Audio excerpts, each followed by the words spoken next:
Hello everyone. तो हम पढ़ रहे हैं wild life protection act. Start करना तो चैप्टर नंबर 4 से, जो है प्रोटेक्टेड एरियाज का। प्रोटेक्टेड एरियाज में तो सेंचुरीज, नेशनल पार्क और भी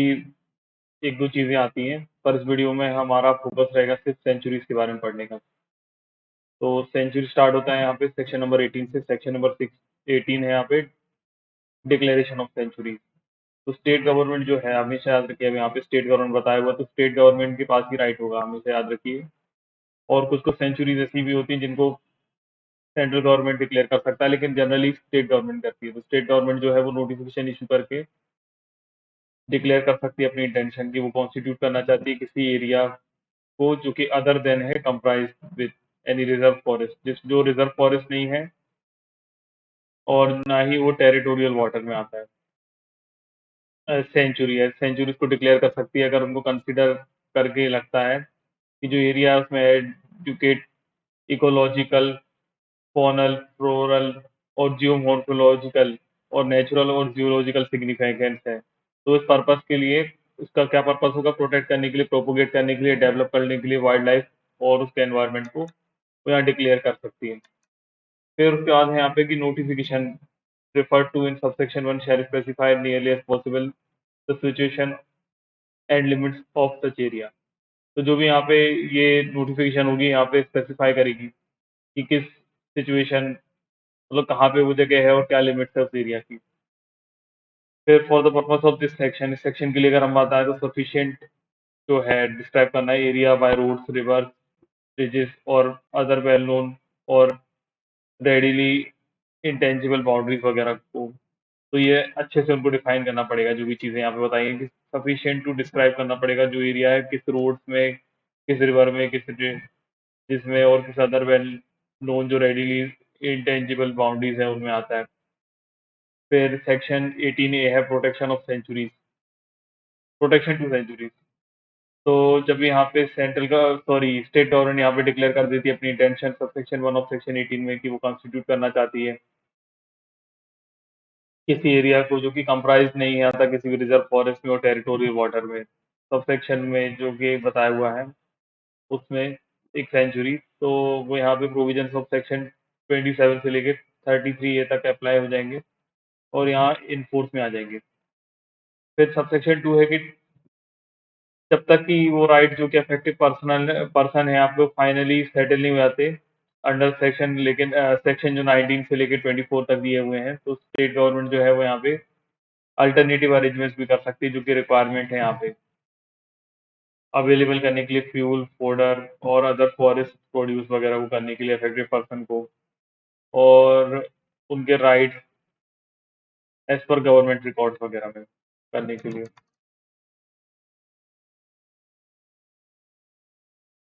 फिर सेक्शन 18B है appointment of collector.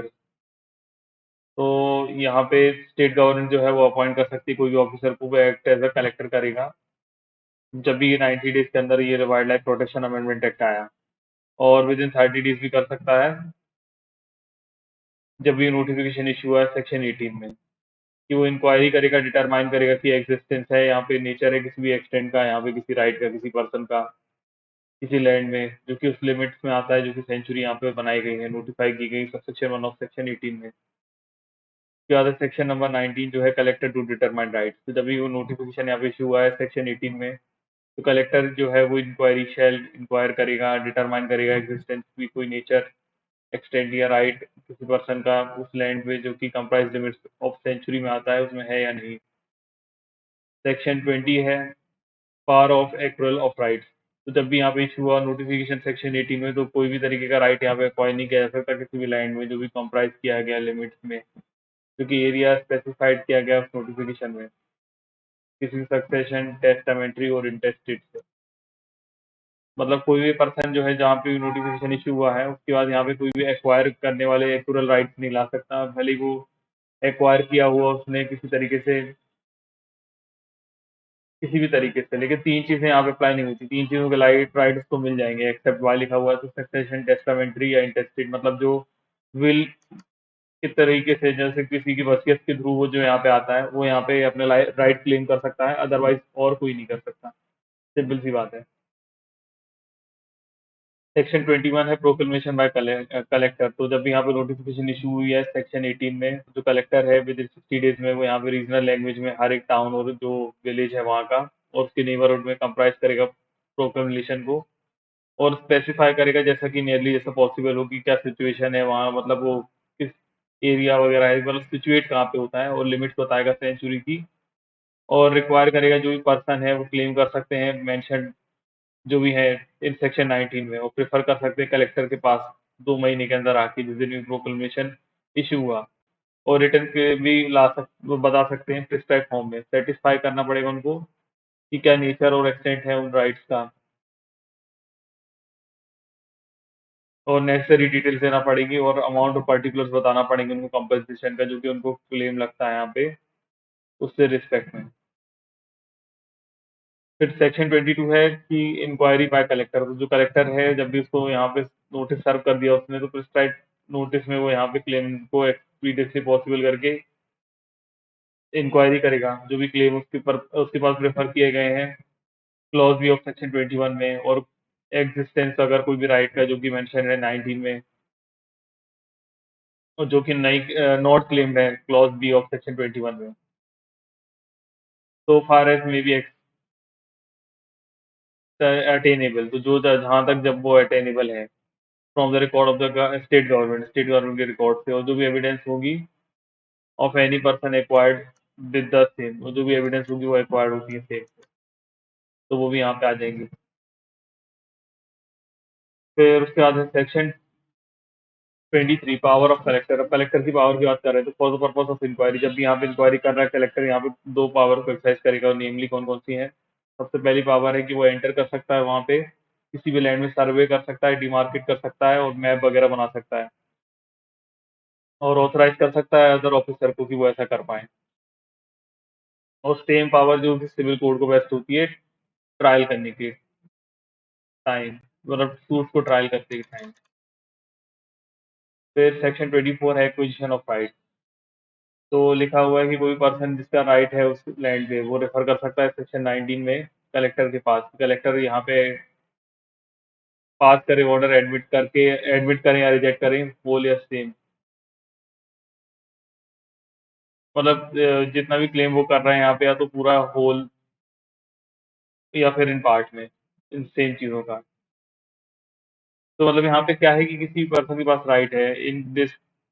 The case of a claim right in over land, जो भी लैंड वगैरह पे राइट है तो कलेक्टर यहाँ पे पास कर सकता है ऑर्डर, या तो एडमिट कर सकता है, रिजेक्ट कर सकता है, मतलब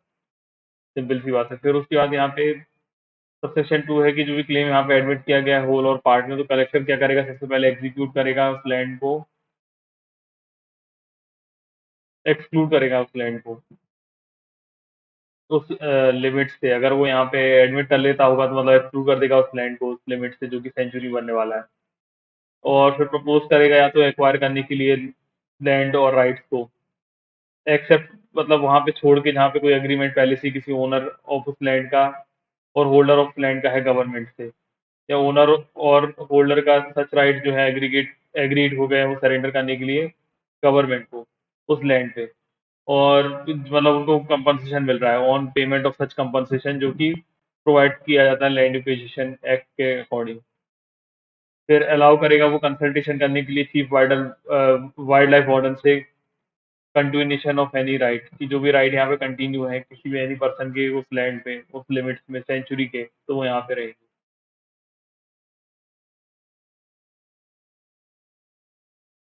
उसके बाद सेक्शन 25 एक्विजिशन प्रोसीडिंग। तो for the purpose of acquiring such land, तो ये लैंड वगैरह को एक्वायर करने के लिए राइट को एक्वायर करने के लिए जो भी ऑर्डर किया जाता है उस लैंड में, तो collector shall deem to be collector. तो जो कलेक्टर यहाँ पर अपॉइंट होता है उसको डीम कलेक्टर मानेंगे और वो प्रोसीडिंग यहाँ पे लैंड एक्विजिशन एक्ट की प्रोसीडिंग मानेंगे। और जो क्लेमेंट है वो यहाँ पे उसको डीम पर्सन इंटरेस्टेड मानेंगे जो अपीयर करता है यहाँ पे, और इन परसुएंस ऑफ नोटिस, जो भी नोटिस इशू हुआ था सेक्शन 9 में इस एक्ट के, और जो प्रोविजन होंगे सेक्शन के वो प्रोसीडिंग जो भी सेक्शन 9 की है इस एक्ट में उनको हम यहाँ पे कंप्लाइड विद करेंगे। और अगर यहाँ पे जो क्लेमेंट है वो एक्सेप्ट नहीं करता कोई भी अवार्ड किसी फेवर में कंपनसेशन वगैरह के, who shall deem to be within the meaning of section 18। जो भी यहाँ पे सेक्शन 18 में कुछ बताया हुआ है, तो जो पर्सन इंटरेस्टेड है उसने अगर who is not accepted the award, जिसने यहाँ पे अवार्ड को एक्सेप्ट नहीं किया, shall inquire to proceed to claim relief against the person, sorry, against award under provisions of part 3 of this act. तो जब भी कोई क्लेमेंट है उसने एक्सेप्ट नहीं किया कोई भी अवार्ड अपने फेवर में, जो कि कंपनसेशन वगैरह यहाँ पे उसको मिलना था, he shall deem to be within the meaning of section 18 of this act. तो उस एक्ट के सेक्शन 18 में उसको पर्सन इंटरेस्टेड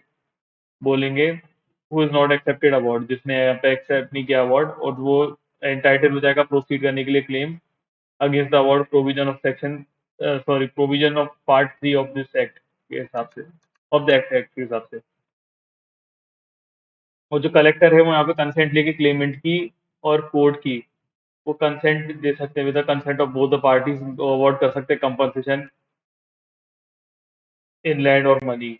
वो या तो लैंड दे देंगे उसके बदले, या मनी दे देंगे, और पार्टली लैंड भी दे सकते हैं पार्टली मनी भी दे सकते हैं। तो मतलब कलेक्टर हो जो होगा वो क्लेमेंट की कंसेंट लेने के बाद,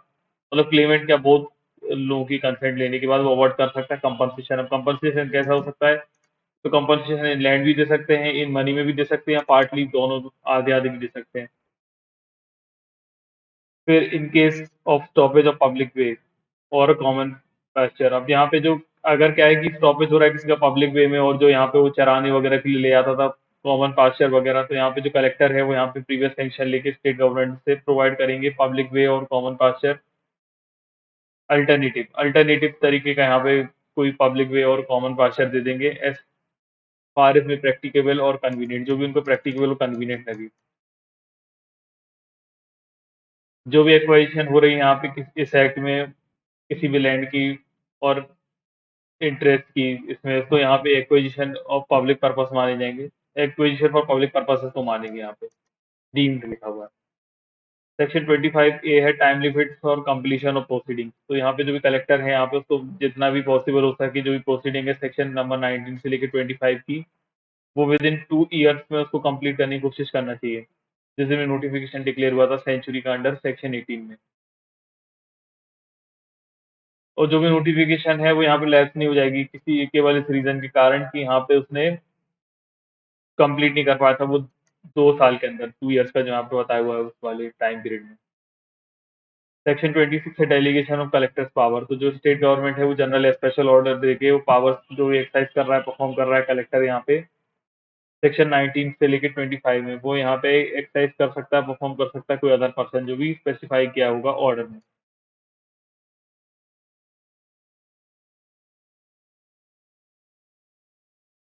फिर सेक्शन 26A है डिक्लेरेशन ऑफ एरिया सेंचुरी। तो वैन जब भी नोटिफिकेशन यहाँ पे इशू हुई थी सेक्शन 18 में, और पीरियड फॉर परफॉर्मिंग अपील था जो भी, मतलब अपील नहीं सॉरी, प्रिफरिंग क्लेम्स था जो भी, वो एलएप्स हो गया है, मतलब खत्म हो गया है। और सारे क्लेम जो भी इस रिलेटेड, इस लैंड से रिलेटेड या एरिया से रिलेटेड जो डिक्लेयर किया गया था सेंचुरी, वो डिस्पोज ऑफ कर दिए गए हैं स्टेट गवर्नमेंट के द्वारा। और जो एरिया कंप्राइज होता है किसी रिजर्व फॉरेस्ट से और किसी टेरिटोरियल वाटर से, जो कि स्टेट गवर्नमेंट कंसीडर करती है एडुकेट है, इकोलॉजिकल, फ्लोरल, सॉरी फॉनल और फ्लोरल, और जियोमॉर्फोलॉजिकल जो भी है, नेचुरल और जियोलॉजिकल सिग्निफिकेंस रखता है किसी भी तरीके से प्रोटेक्ट करने के लिए, प्रोपोगेट करने के लिए, डेवलप करने के लिए नेशनल वाइल्ड लाइफ को, मतलब वाइल्ड लाइफ और एनवायरनमेंट को, तो वो इंक्लूड हो जाएगा सेंचुरी में। और स्टेट गवर्नमेंट जो है वो यहाँ पे नोटिफिकेशन इशू करके लिमिट्स ऑफ एरिया बता देंगी और कंप्राइज कर देंगी विद इन द सेंचुरी, उसको सेंचुरी में शामिल कर लेंगे और डिक्लेयर कर देंगी state area as a sanctuary, मतलब स्टेट एरिया को शैल भी सेंचुरी, मतलब सेंचुरी बना देगी उस डेट से जिस डेट को वो नोटिफिकेशन में स्पेसिफाई करेगी।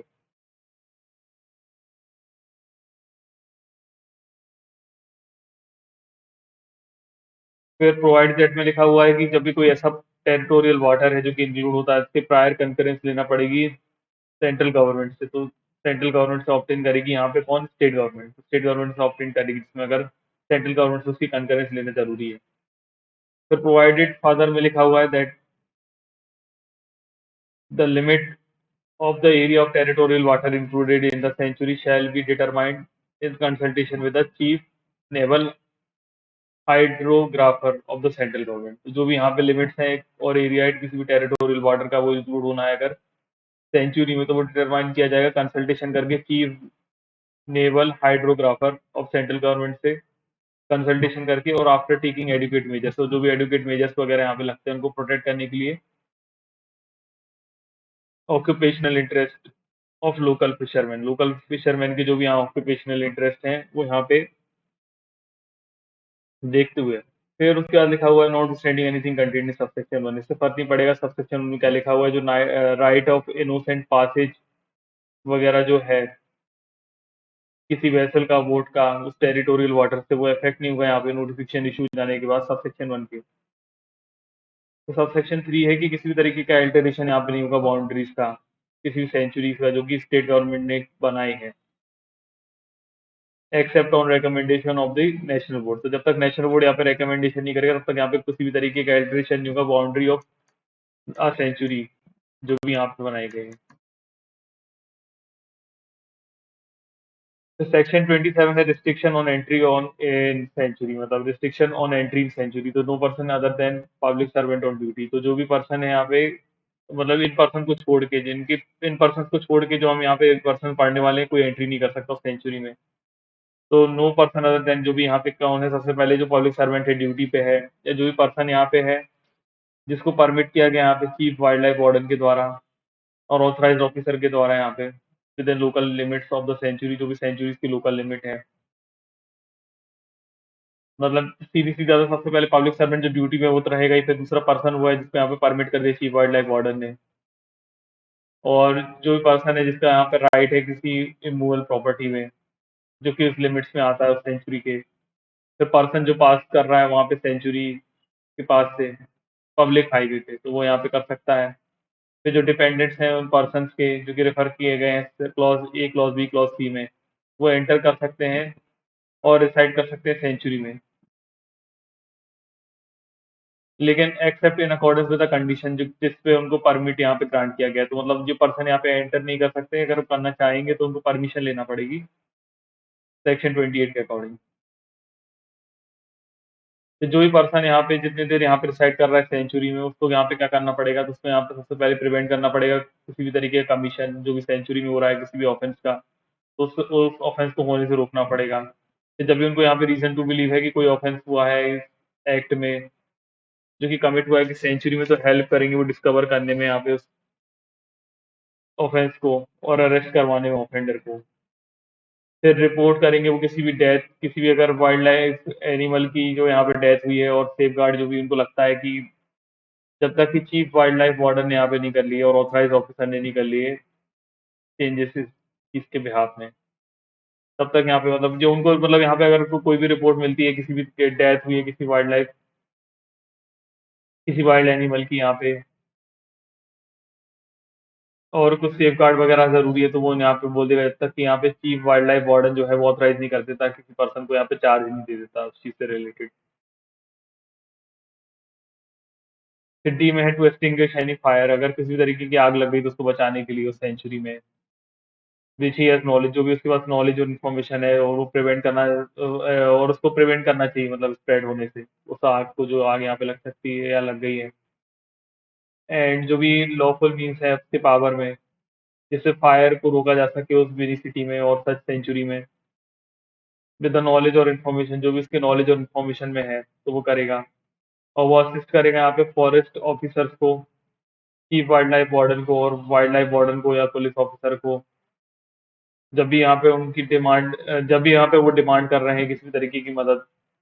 प्रिवेंट करने में, किसी भी तरीके का ऑफेंस जो कि इस एक्ट में हो रहा है, इन्वेस्टिगेशन वगैरह करने के लिए, या फिर जो भी उस ऑफेंस से रिलेटेड है। फिर कोई भी तरीके का अगर यहाँ पे पर्सन है वो यहाँ पे डैमेज नहीं करेगा यहाँ पे किसी बाउंड्री मार्क को जो भी सेंचुरी में है, जिससे किसी को रॉन्गफुल गेन हो, जो कि डिफाइन किया गया है आईपीसी में, और वो ना ही किसी तरीके से अल्टर कर सकता है, डिस्ट्रॉय कर सकता है, मूव कर सकता है, डिफेस कर सकता है बाउंड्री मार्क को। फिर उसके बाद है नो पर्सन शैल टीज और मोलेस्ट, ना ही कोई पर्सन यहाँ पे टीज और मोलेस्ट कर सकता है किसी भी वाइल्ड लाइफ एनिमल को, लिटर को, ग्राउंड ऑफ सेंचुरी को। तो मतलब किसी तरीके से मोलेस्ट नहीं करेगा, मतलब खराब नहीं करेगा, या चीज मतलब चिढ़ाएगा नहीं, परेशान नहीं करेगा जानवरों को, मतलब जो वाइल्ड एनिमल वहां पे रहते हैं उनको किसी भी तरीके का कोई पर्सन वहां जाके परेशान नहीं कर सकता एक तरीके से, या खतरे में नहीं डाल सकता, जो भी आप समझ सकते हैं इसका मीनिंग समझिए। फिर सेक्शन 28 है ग्रांट ऑफ परमिट। तो जो चीफ वाइल्ड लाइफ वार्डन है वो यहाँ पे एप्लीकेशन अगर यहाँ पे किसी ने की है कि उसको ग्रांट चाहिए, तो परमिट कर सकता है वो एंटर करने के लिए और रिसाइड करने के लिए सेंचुरी में, लेकिन फॉलोइंग पर्पस के लिए बस, जो यहाँ पे नेमली बताए गए हैं। सबसे पहले अगर उसको यहाँ पे इन्वेस्टिगेशन करना है, स्टडी करना है वाइल्ड लाइफ के लिए, for the purpose of ancillary incidental वगैरह जो भी चीज़ें हैं उनसे रिलेटेड। फिर अगर उसको फोटोग्राफी करना है, साइंटिफिक रिसर्च करना है, टूरिज्म करना है, और ट्रांसैक्शन लॉफुल बिजनेस वगैरह करना है with person residing in the sanctuary, जो पर्सन यहाँ पे सेंचुरी रिसाइड करते हैं उनके साथ उसको अगर कोई लॉफुल बिजनेस वगैरह करना है, अ परमिट टू एंटर और रिसाइड इन अ सेंचुरी। जो परमिट यहाँ पे किया गया है वो कुछ कंडीशन के अकॉर्डिंग यहाँ पे रहते हुए दिया जाएगा, मतलब उस कंडीशन को उसको मानना पड़ेगा जो भी पर्सन वहाँ जा रहा है, और वो पेमेंट भी देना पड़ेगी, वो फीस जो कि यहाँ पे प्रिस्क्राइब्ड है। तो जो भी जैसे आप फोटोग्राफी वगैरह, साइंटिफिक रिसर्च वगैरह, या ये सब चीज़ें जैसे डिस्कवरी चैनल या नेशनल ज्योग्राफिक चैनल वगैरह आप देखते हैं, तो उसमें वाइल्ड लाइफ वगैरह के बारे में दिखाते हैं जो रिसर्चेज हुई है या जो उनके वाइल्ड लाइफ चलती है। तो वो पर्सन भी यहाँ पे डायरेक्टली एंटर नहीं करते, वो यहाँ परमिशन लेके जाते हैं और ये पर्पज के लिए आते हैं, इसलिए उनको वहाँ पे जाने का परमिट मिल जाता है। सीधी सी बात है। फिर section 29 destruction etcetera in the sanctuary prohibited without a permit. तो कोई पर्सन जो है ना यहाँ पे डिस्ट्रॉय कर सकता है, ना ये एक्सप्लॉइट कर सकता है, ना ये रिमूव कर सकता है किसी वाइल्ड लाइफ जो कि फॉरेस्ट वगैरह में इंक्लूड होती है, फॉरेस्ट फॉरेस्ट प्रोसीड्यूर में इंक्लूड होती है किसी भी सेंचुरी के। ना ही उनको डिस्ट्रॉय कर सकता है, ना ही डैमेज कर सकता है, ना ही डाइवर्ट कर सकता है, और जो हैबिटेट होगा किसी भी वाइल्ड एनिमल इस एक्ट में किसी भी तरीके से, ना ही उसको डाइवर्ट कर सकता है, ना ही स्टॉप कर सकता है, ना ही एनहेंस कर सकता है फ्लो ऑफ वाटर का, मतलब फ्लो ऑफ वाटर जो रहता है, ना ही उसको एनहेंस कर सकते हैं, मतलब कम ज़्यादा कर सकते हैं, मतलब कम ज़्यादा या ज़्यादा नहीं कर सकते एक तरीके से, और ना ही उस आउटसाइड सेंचुरी सेंचुरी के बाहर किसी भी तरीके का जो परमिट है उसके अलावा, परमिट मतलब परमिट जो अगर दे दे चीफ वाइल्ड लाइफ वार्डन तो कर सकते हैं, नहीं तो उसके अलावा यहाँ पे कोई भी परमिट अगर जब तक ग्रांट नहीं कर दिया जाता तब तक स्टेट गवर्नमेंट के द्वारा, मतलब परमिट परमिट ले सकते हैं तो परमिट ले लीजिए, मतलब परमिट ले लिया अगर, जो भी परमिट यहाँ पे ग्रांट हो सकता है स्टेट गवर्नमेंट के द्वारा कंसल्टेशन करके बोर्ड से, तो वो कर सकते हैं। उसके बाद रिमूव कर सकते हैं वाइल्ड लाइफ को उस सेंचुरी से, और चेंज कर सकते हैं फ्लो ऑफ वाटर का, या तो उसमें या उसके बाहर जो भी सेंचुरी है, मतलब उसमें जो भी नेसेसरी उनको लगता है इंप्रूवमेंट करने के लिए या बेटर मैनेजमेंट करने के लिए वाइल्ड लाइफ का, तो कर सकते हैं। लेकिन जो ऑथराइज पर्सन है वही कर सकते हैं इश्यू हो जाने का परमिट को।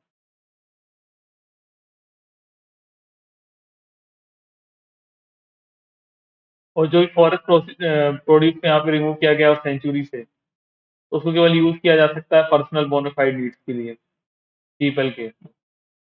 जो कि वो अराउंड द सेंचुरी रह रहे हैं, और कमर्शियल पर्पज के लिए यूज नहीं किया जा सकता। फिर एक्सप्लेनेशन में लिखा for the purpose of this section, इस सेक्शन के हिसाब से जो ग्रेजिंग है और मूवमेंट है लाइफ स्टॉक की परमिट हो सकती है क्लॉज डी ऑफ सेक्शन 33 में। तो उसको यहाँ पे अगर वो परमिट कर दिया गया है तो उसको हम यहाँ पे not deem to be prohibited मानेंगे, मतलब यहाँ पे उसको प्रोहिबिटेड माना ही नहीं जाएगा। मतलब अगर सेक्शन के हिसाब से grossing movement of life stock वगैरह परमिट कर दिया है क्लॉज डी ऑफ सेक्शन 33 में, तो फिर shall not deem to be prohibited, उसको हम यहाँ पे प्रोहिबिटेड मानेंगे नहीं इस सेक्शन में। फिर सेक्शन 30 है कॉजिंग फायर प्रोहिबिटेड। तो यहाँ पे कोई पर्सन जो है वो यहाँ पे किसी भी तरीके की आग नहीं लगा सकता, शैल सेट फायर टू सेंचुरी। तो वो ना ही यहाँ पे सेंचुरी में कुछ भी तरीके की आग लगा सकता है, ना ही किंडल और एनी फायर कर सकता है। तो और ना ही किसी भी तरीके का जो पत्तियाँ वगैरह मतलब और लीव और एनी फायर बर्निंग मतलब जैसे हम जंगलों में देखते हैं कि पत्थरों का आपस में टकरा के वो मतलब पत्थरों को रगड़ के आग लगा देते हैं या पेड़ों से भी आग लगा देते हैं, पेड़ों के टहनियों को एक दूसरे से बहुत ज़्यादा घर्षण करके और जला के किसी भी सेंचुरी में, जिससे किसी भी तरीके का एंडेंजर हो सकता है सेंचुरी में, तो वो ऐसी कोई भी आग वगैरह भी वहाँ पे नहीं जला सकता, सीधी-सी बात है। आग जलाना प्रोहिबिटेड है। उसके बाद है सेक्शन 31 तो प्रोहिबिशन करता है entry into sanctuary with weapon. तो यहाँ पे कोई पर्सन जो है, वो यहाँ पे हथियारों के साथ उस सेंचुरी में एंटर नहीं कर सकता। किसी भी वेपन मतलब इतनी सी चाकू या इतनी सी ब्लेड भी उस सेंचुरी में नहीं ले आ सकते कोई पर्सन। मतलब इतना सा कटर भी है जो नॉर्मल फल काटने वाली चाकू भी है वो वहां पे नहीं ले आ सकते हैं जब तक प्रीवियस परमिशन नहीं ले लेते राइटिंग में चीफ वाइल्ड लाइफ वार्डन से जो कि ऑथराइज ऑफिसर है। उसके बाद section 32 ban on use of injurious substance. तो कोई पर्सन यहाँ पे यूज नहीं कर सकता सेंचुरी में केमिकल का, एक्सप्लोसिव का और अदर सब्सटेंसेस का जो कि इंजरी और एंडेंजर करता है उस सेंचुरी को। उसके बाद सेक्शन 33 कंट्रोल ऑफ सेंचुरी। तो जो चीफ वाइल्ड लाइफ वार्डन है और अथॉरिटी जो भी है जो कि कंट्रोल करती है, मैनेज करती है, मेंटेन करती है सेंचुरीज को, वो within the limits of sanctuary. तो चीफ वाइल्ड लाइफ वार्डन यहाँ पे अथॉरिटीज को याद रखेगा या जो भी अथॉरिटी जिसके पास यहाँ पे मैनेज या मेंटेन करने की है सेंचुरी को, वो क्या कर सकता है, वो कंस्ट्रक्ट कर सकता है यहाँ पे रोड ब्रिजेस, बिल्डिंग्स वगैरह, फेंसेस और बैरियर गेट्स और जो भी अदर वर्क जो भी उसको नेसेसरी लगते हैं उस पर्पस ऑफ सेंचुरीज के लिए। फिर provided that no construction of commercial tourist lodges. तो यहाँ पे कोई भी कंस्ट्रक्शन नहीं होगा यहाँ पे कमर्शियल टूरिस्ट लॉजेस का, होटल्स का, जूस का, सफारी पार्क का, जो कि टेकन इनसाइड अ सेंचुरी, जो भी सेंचुरी वगैरह में होता है जब तक कि previous approval of national board नहीं ले लेते। तो मतलब यहाँ पे जो भी कंस्ट्रक्शन वगैरह है कमर्शियल लॉजेस का, कमर्शियल टूरिस्ट लॉजेस का, होटल, जू वगैरह, सफारी पार्क वगैरह को नहीं होगा जब तक कि अप्रूवल नहीं ले लेते नेशनल बोर्ड से। तो यहाँ पे इनका कंस्ट्रक्शन नहीं होगा, जो चीज़ अलग से बताई है। फिर भी है shall take and such step will ensure the security of wild animal. और ये इंश्योर करना पड़ेगा, आपको स्टेप्स लेना पड़ेंगे जो कि वाइल्ड एनिमल की सिक्योरिटी के लिए जरूरी है सेंचुरी में, और प्रिजर्वेशन करना पड़ेगा उस सेंचुरी और वाइल्ड एनिमल्स को वहाँ पे।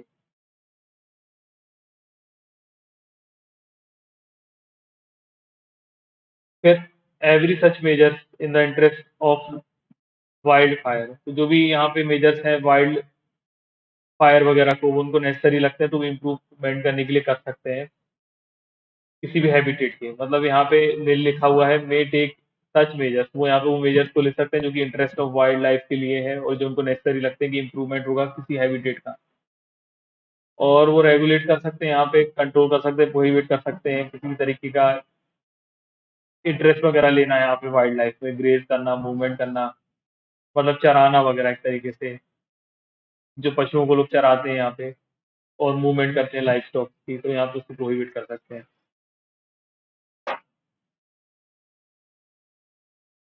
सेक्शन 33 ये है इम्यूनाइजेशन ऑफ लाइफ स्टॉक। तो जो चीफ वाइल्ड लाइफ वार्डन है वो यहाँ पे इंश्योर करेंगे सच मेजर्स, वो यहाँ पे कुछ मेजर्स को इंश्योर करेंगे कि जिससे प्रिस्क्राइब्ड हो, जिससे इम्यूनाइजेशन होगा यहाँ पे किसी भी तरीके कम्युनिकेबल डिसीज, जो भी कम्युनिकेबल डिसीज यहाँ पे जो लाइफ स्टॉक में मतलब जानवरों में, पालतू जानवरों में या जो जानवर इंसान के काम आते हैं उनको कोई इसी तरीके का यहाँ पे एक डिसीज नहीं हो जाए, उसको वो करेंगे विद इन द 5 किलोमीटर, जो भी 5 किलोमीटर के आसपास जो सेंचुरीज के जानवर रहते हैं उनको। तो सिंपल सी बात है कि इम्यूनाइजेशन होता है यहाँ, मतलब इम्यूनाइजेशन मतलब होता है कि जो वाइल्ड सॉरी यहाँ पे जो चीफ वाइल्ड लाइफ वार्डन है वो यहाँ पे मेजर्स लेते हैं, मतलब यहाँ पे जो भी उनको जरूरी लगता है वो चीजें यहाँ पे वो करते हैं जैसा कि प्रिस्क्राइब्ड है, और उन डिसीजेस के अगेंस्ट लेते हैं जो लाइफ स्टॉक्स में होते हैं। लाइफ स्टॉक्स मतलब हमने इसकी डेफिनेशन पढ़ी थी, जो पालतू जानवर होते हैं जो भी और उस सेंचुरी के आसपास रहते हैं 5 किलोमीटर के आसपास, तो यहाँ पे उनको इम्यूनाइजेशन का एक तरीके से वो कराते हैं इम्यूनाइजेशन। अभी इम्यूनाइजेशन मतलब कैसा है कि जैसे कोरोना वायरस फैला था, तो पहले ये बात चली थी कि कोरोना शायद जानवरों में ही फैल रहा था। कुछ पेट्स रहते हैं जैसे कैट्स और डॉग्स वगैरह, उनमें भी कोरोना के सिम्टम्स देखे गए थे, तो उन वाली चीज़ों से इम्यूनाइज करना। फिर जो भी पर्सन है, नो पर्सन शैल टेक, कोई भी पर्सन ना ही यहाँ पे कर सकता है, ना ही कॉज टू बी टेकन कर सकता है और ग्रेस कर सकता है किसी भी लाइव स्टॉक को सेंचुरी में बिना इम्यूनाइज करे, बिना किसी भी तरीके का इम्यूनाइजेशन करे। तो सेक्शन 33 बी है एडवाइजरी कमेटी। तो जो स्टेट गवर्नमेंट है वो कॉन्स्टिट्यूट करेगा यहाँ पे एडवाइजरी कमेटी को, और कॉन्स्टिट्यूट करेगा चीफ वाइल्ड लाइफ वार्डन को, और नॉमिनेट करेगा किसी पर्सन का जिसका रैंक का यहाँ पे, उसकी रैंक यहाँ पे कम नहीं होगी, कंजर्वेटर ऑफ फॉरेस्ट जो कि इसका हेड होगा। और उसमें इंक्लूड करेगा कुछ मेंबर जो कि स्टेट लेजिस्लेचर के होंगे, जिसकी कंस्टिट्यूएंसी में यहाँ पे वो सेंचुरी है सिचुएट की गई है, और 3 रिप्रेजेंटेटिव होंगे पंचायती राज इंस्टीट्यूशन के, 2 रिप्रेजेंटेटिव होंगे एनजीओ के, और 3 इंडिविजुअल होंगे जो कि एक्टिव होंगे इस फील्ड में वाइल्ड लाइफ कंजर्वेशन में, और 1 रिप्रेजेंटेटिव होगा उस डिपार्टमेंट का जो कि डील करता है होम एंड वेटनरी मैटर से रिलेटेड, और होनररी वाइल्ड लाइफ वार्डन जो होंगे, अगर वो हैं, तो वो ऑफिसर इंचार्ज होंगे सेंचुरी के, एज अ मेंबर सेक्रेटरी वो काम करेंगे। तो जो कमिटी यहाँ पे वो रेंडर करेगी यहाँ पे एडवाइस देगी और मेजर्स देगी यहाँ पे, जो कि बेटर कंजर्वेशन और मैनेजमेंट के लिए जरूरी है यहाँ पे सेंचुरी के। और उसमें पार्टिसिपेशन ऑफ पीपल जो कि लिविंग करते हैं within and around the sanctuary, मतलब यहाँ पे जो वो एडवाइस देंगे, मतलब यहाँ पे कमिटी जो है वो एडवाइस देगी और जो भी मेजर्स यहाँ पे लेना चाहिए बेटर कंजर्वेशन और मैनेजमेंट करने के लिए सेंचुरी का। और सेंचुरी में जो वो कर रहे हैं उसमें क्या कि जिस तरीके से पार्टिसिपेशन ऑफ पीपल हो पाए जो लिविंग कर रहे हैं वहाँ पे सेंचुरी के आसपास। और जो कमेटी है वो रेगुलेट कर सकती है अपना खुद का प्रोसीजर, जिसमें कोरम वगैरह के बारे में भी डिसाइड कर सकती है। अब सेक्शन 34 है restriction of certain person in position of arm. तो जब भी विद इन 3 मंथ, जब भी डिक्लेरेशन हुई है, एरिया को सेंचुरी बताया गया है, तो जो भी पर्सन डिसाइड करता है 10 किलोमीटर के अंदर उस सेंचुरी में, और वो होल्ड कर रहा है यहाँ पे एक लाइसेंस जो कि ग्रांट उसको किया गया है आर्म्स एक्ट 1959 में। जैसा कि आर्म्स एक्ट हम पढ़ेंगे, अभी आर्म्स एक्ट भी आएगा जब हम पढ़ेंगे, तो आर्म्स एक्ट में अगर उसको लाइसेंस है और for the possession of arms, और उसके पास वो पोजेशन है आर्म्स का, और exempted from the provisions of that act, और उस एक्ट की जो प्रोविजंस में भी एग्जाम्प्ट भी है कुछ पर्सन, और वो पोजेस कर रहा है आर्म्स, तो उसको यहाँ पे वो उस एक्ट का छोड़ो, उस एक्ट में मतलब यहाँ पे जो भी होगा उस एक्ट में, अगर उसके पास लाइसेंस ग्रांट किया भी होगा, या वो अगर उस एक्ट में प्रोविजंस पे एग्जाम्प्ट भी होगा पर्सन आर्म्स वगैरह रखने में, तो उसको यहाँ पे shall apply in such form, उसको यहाँ पे जैसा कि यहाँ पे इसमें बताया हुआ है इस फॉर्म में, और उस फीस को पेमेंट करके जैसा कि प्रिस्क्राइब किया गया है, तो चीफ वाइल्ड लाइफ वार्डन जो है वो ऑथराइज करेगा उस ऑफिसर को रजिस्ट्रेशन करने के लिए। नहीं मतलब यहाँ पे वो उस फॉर्म में और उस पेमेंट करके फीस वगैरह को जैसे कि प्रिस्क्राइब किया हुआ है, वो चीफ वाइल्ड लाइफ वार्डन के पास, मतलब जो चीफ वाइल्ड लाइफ वार्डन है और ऑथराइज ऑफिसर है उनके पास रजिस्टर कराएगा अपना नाम, जिसके पास यहाँ पे ये वेपन्स वगैरह हैं। फिर on receipt of an application, जब भी यहाँ पे एप्लीकेशन आती है सबसेक्शन 1 में, चीफ वाइल्ड लाइफ वार्डन के पास या ऑथराइज ऑफिसर जो भी है रजिस्टर्ड है जिस, तो वो क्या करेगा यहाँ पे ऑथराइज ऑफिसर और चीफ वाइल्ड लाइफ वार्डन को यहाँ पे रजिस्टर करेंगे उसका नाम उस एप्लीकेंट का उस मैनर में जैसे कि प्रिस्क्राइब्ड है। फिर लिखा हुआ है सी में नो न्यू लाइसेंस, अब कोई भी नया लाइसेंस जो है अंडर आर्म्स एक्ट 1959 का वो यहाँ पे नहीं दिया जाएगा, शैल बी ग्रांटेड, मतलब नो से पढ़ेंगे लेकिन शैल बी ग्रांटेड मतलब नहीं ग्रांट किया जाएगा यहाँ पे, क्योंकि पहले नो से स्टार्ट हो रहा है ना, with in the radius of 10 kilometre, तो 10 किलोमीटर जहाँ भी सेंचुरी है उसके अंडर में ये सब चीजें लाइसेंस बाद में तो नहीं मिलेगा, मतलब नया लाइसेंस तो ग्रांट नहीं किया जाएगा। अगर पहले से किसी पास वेपन था तो वो रजिस्टर करा सकता है, नया लाइसेंस तो 10 किलोमीटर के अंदर किसी भी वेपन के लिए मिलेगा ही नहीं विदाउट प्रायर परमिशन, मतलब प्रायर कंकरेंस लेना पड़ेगी, मिल सकता है अगर केवल प्रायर कंकरेंस मिल जाए चीफ वाइल्ड लाइफ वार्डन से। तो सेंचुरीज वाला टॉपिक मेरे हिसाब से कवर हो गया है, अब हमें नेक्स्ट वीडियो में नेशनल पार्क से पढ़ेंगे।